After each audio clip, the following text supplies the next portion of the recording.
Happy Funday, everybody. Today we are going to play with fire.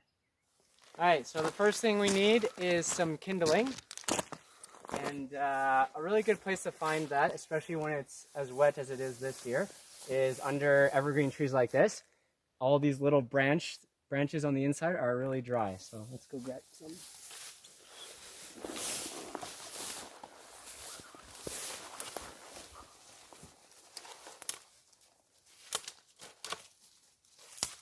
And if they crack like that, that's a good sign. Means they're dry-ish. Yeah. We also want to get some bigger pieces of wood, and preferably dead and dry.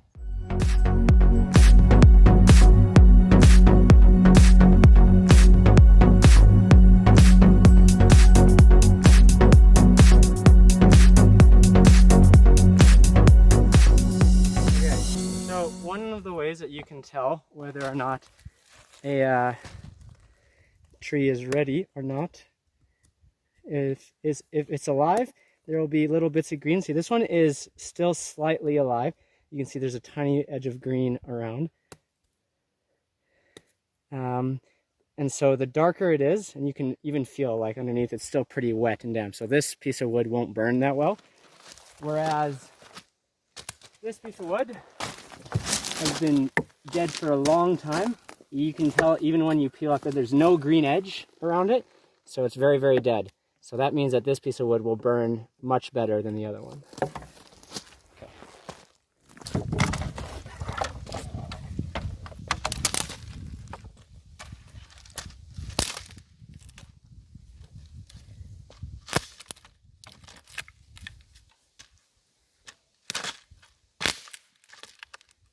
Okay.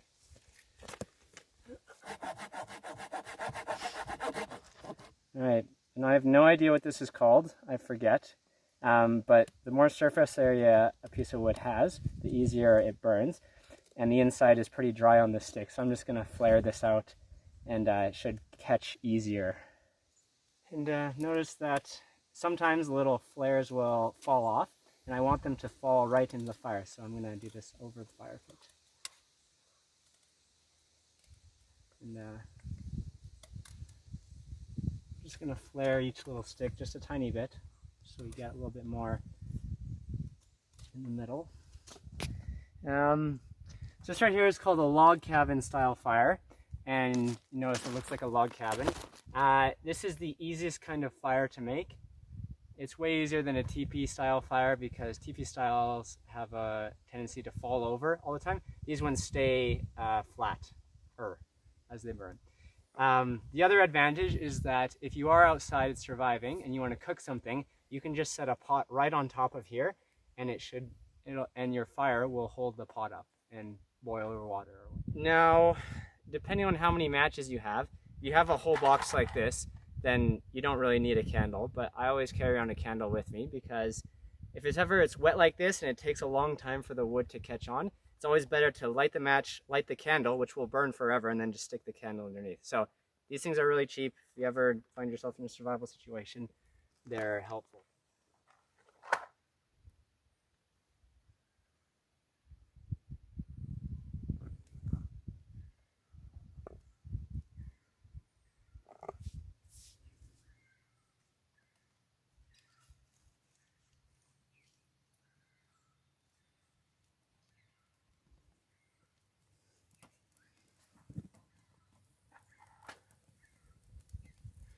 Yeah, so you just let the candle sit in the bottom for a little bit until the wood catches, and then voila.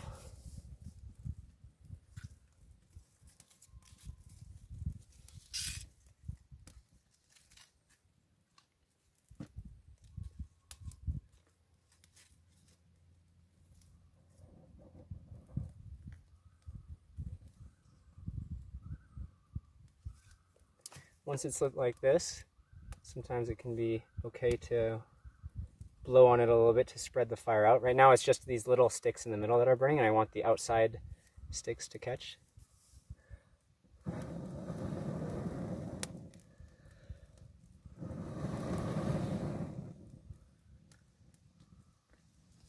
This one's catching.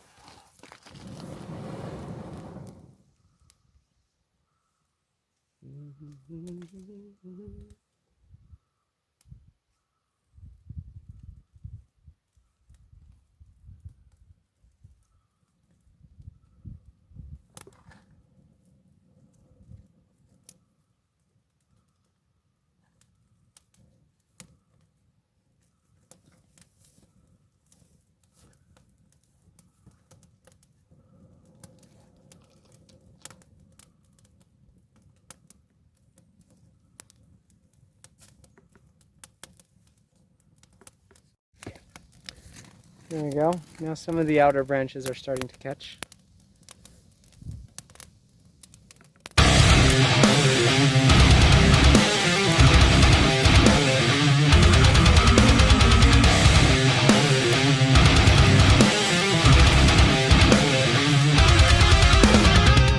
Fire, there's two things that you can do. After you quench the flames and the coals mostly, to make sure that all the heat is gone. And then, once the flames are out, you can spread out the flames. Make sure there's no more coals that are alive and that everything is doused.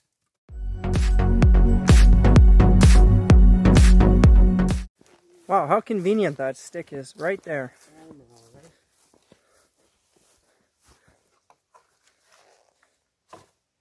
Truly the Lord has blessed us with wood.